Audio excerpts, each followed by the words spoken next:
Chapter 30. Family Companionship. Some parents do not understand their children and are not really acquainted with them. There is often a great distance between parents and children.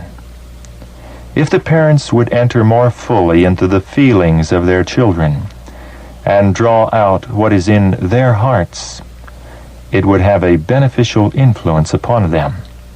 The father and the mother should work together in full sympathy with each other. They should make themselves companions to their children.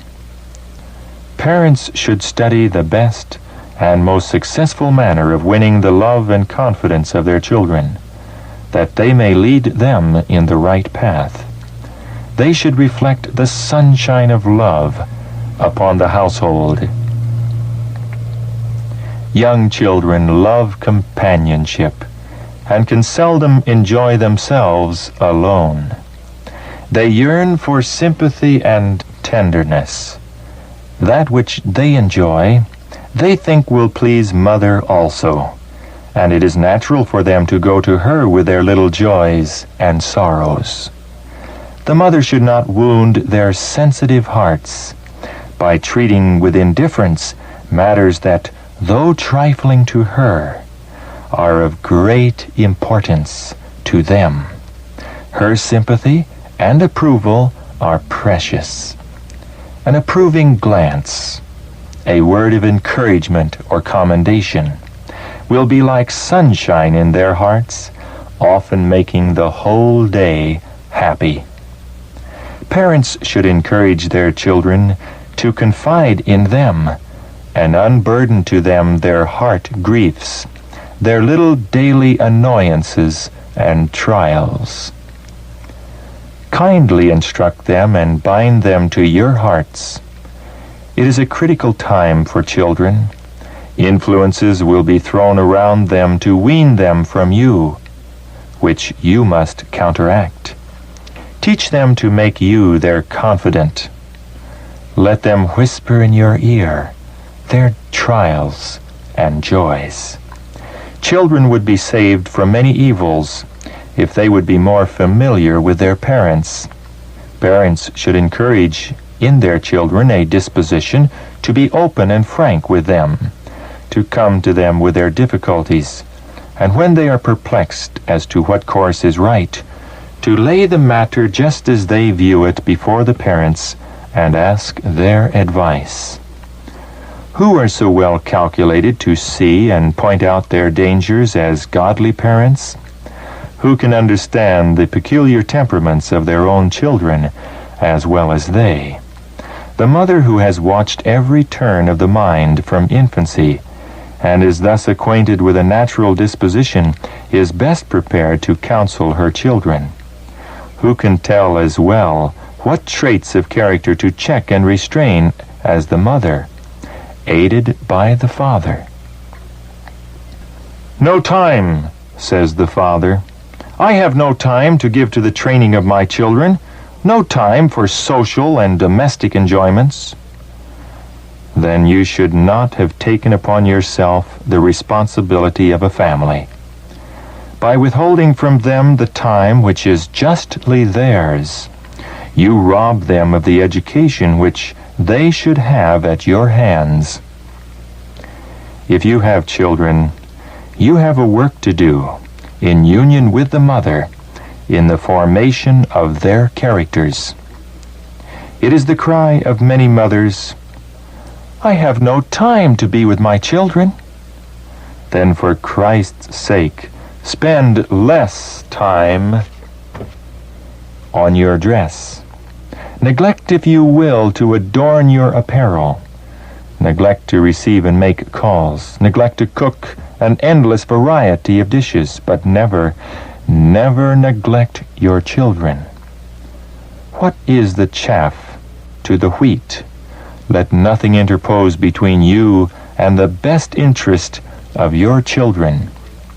Burdened with many cares, mothers sometimes feel that they cannot take time patiently to instruct their little ones and give them love and sympathy. But they should remember that if the children do not find in their parents and in their home that which will satisfy their desire for sympathy and companionship, they will look to other sources where both mind and character may be endangered.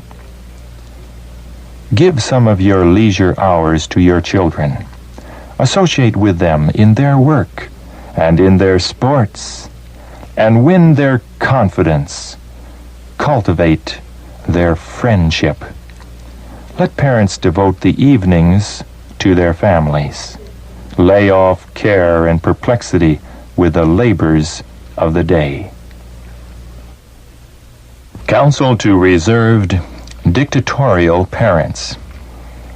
There is a danger of both parents and teachers commanding and dictating too much, while they fail to come sufficiently into social relation with their children or scholars. They often hold themselves too much reserved and exercise their authority in a cold, unsympathizing manner, which cannot win the hearts of their children and pupils.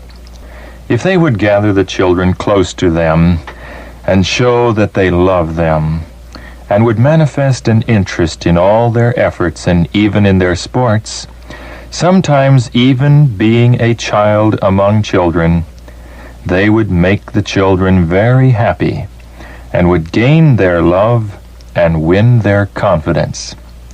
And the children would sooner respect and love the authority of their parents and teachers. Satan and his host are making most powerful efforts to sway the minds of the children, and they must be treated with candor, Christian tenderness, and love. This will give you a strong influence among them, and they will feel that they can repose unlimited confidence in you. Throw around your children the charms of home and of your society. If you do this, they will not have so much desire for the society of young associates.